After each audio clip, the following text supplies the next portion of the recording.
مرحبا بكم dans votre chaîne Physique et sa didactique. En principe, rien ne va de soi, rien n'est donné, mais tout est construit. Alors toujours en travaillant dans le cadre de l'objectif 1 qui consiste tout simplement à choisir la bonne ressource numérique à intégrer. Donc au départ, il faut signaler que pour atteindre cet objectif, il faut passer par 3 étapes. Premièrement, il faut bien découvrir la ressource numérique, puis il faut faire l'évaluation de cette ressource numérique pour savoir est-ce que cette ressource numérique, ça marche bien avec une telle séquence d'enseignement, bien non.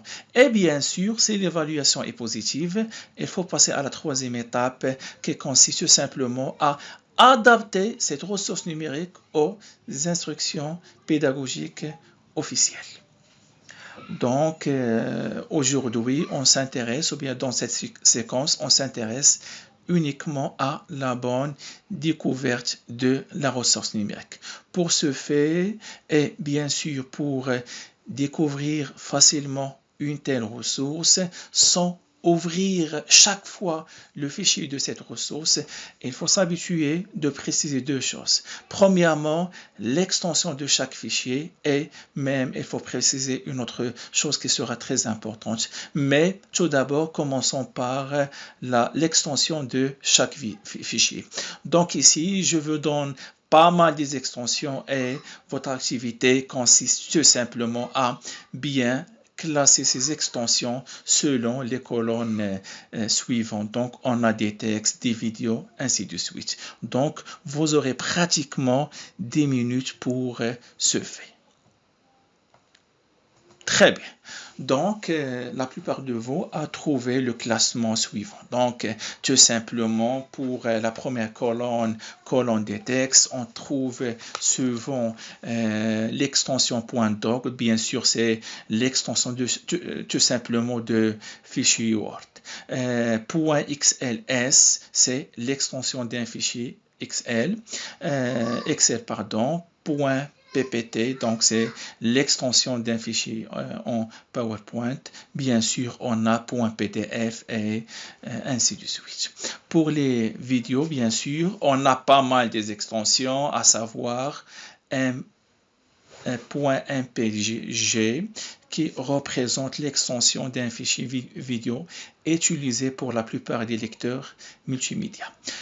On peut trouver même l'extension .av, tout simplement représente l'extension d'un fichier utilisé pour les mouvements rapides et courts, comme était par exemple le cas d'un mouvement de chute libre.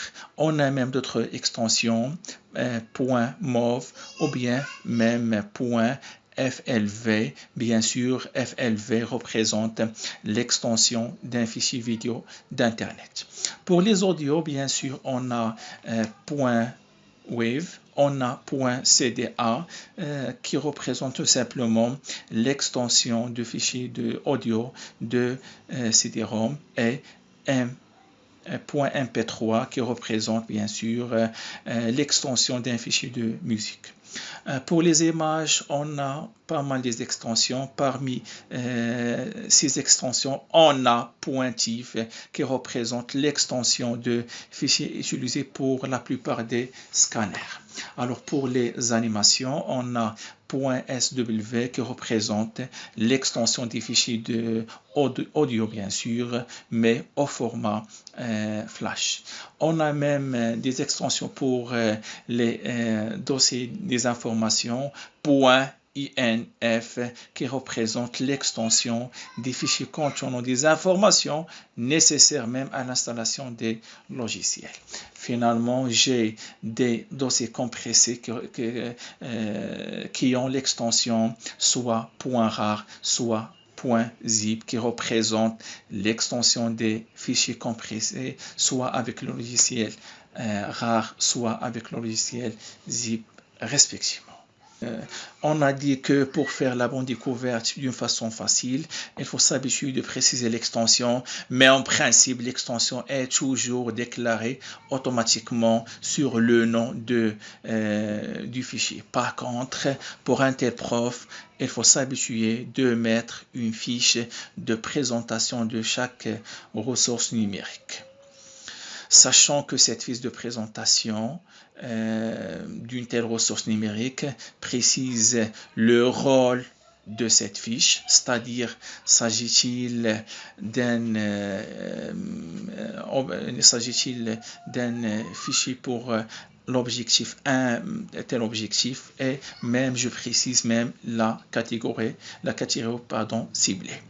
Et même dans cette fiche de présentation, je représente ou bien je montre les caractéristiques de cette ressource, c'est-à-dire s'agit-il d'une ressource interchangeable, évaluable et ainsi de suite. Fiable sera très important et même gérable.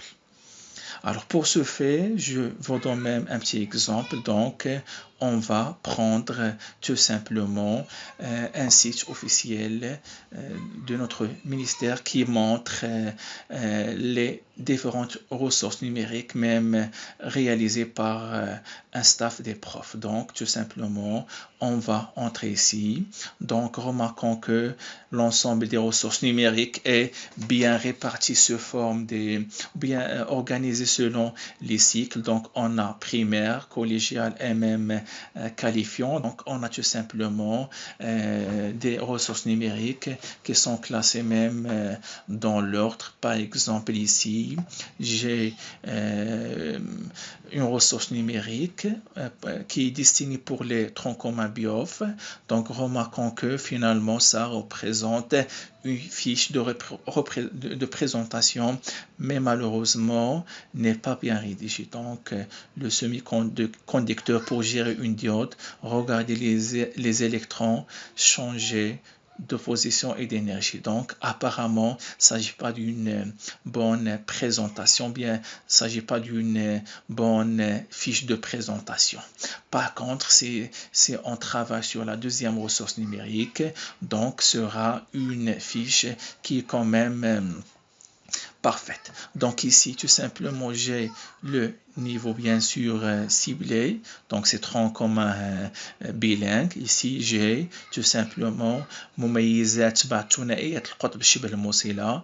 Donc pour la fiche, ils ont signalé que هو عبارة عن مورد رقمي تربوي يضم متحركات فلاش وتمارين تفاعلية يستعمل أثناء ممارسة العملية التعليمية التعلمية في الصف أو خارجه. Donc pour moi, il s'agit d'une bonne fiche de présentation. Passons maintenant à une deuxième activité qui consiste tout simplement à réaliser même une fiche de présentation de quelques ressources numériques. Alors ici, je veux proposer deux ressources numériques. Premièrement, j'ai un prisme. On a ici le cas de la diffraction à travers d'un prisme. On n'a pas la possibilité de faire régler l'angle, sauf si on travaille sur, bien sûr, cet écran. Donc, de plus, remarquons que on a la possibilité de travailler avec trois rayons et même je peux avoir les trois rayons à la fois. Donc, remarquons que grâce à cette simulation, on remarque que le rayon bleu est le rayon le plus dévié. Donc, même j'ai les indices de réfraction et j'ai l'angle de déviation pour chaque rayon. Donc, je passe maintenant à la deuxième ressource numérique qui s'intéresse tout simplement à la combustion. Donc, il s'agit d'une flamme. Remarquons que elle est claire que chaque composé organique a une flamme qui le caractérise. Donc, ici, on a une flamme bleue, orange et pratiquement entre le bleu et l'orange. Très bien. Proposez tout simplement des fiches de présentation pour chaque, bien sûr, pour chaque ressource numérique, soit pour le prisme, soit même pour la ressource numérique de la combustion. Donc voilà, merci pour votre attention et bien sûr, s'il y a des questions, n'hésitez pas à les poser, bien sûr, dans la partie commentaires et on se retrouve prochainement, Inch'Allah.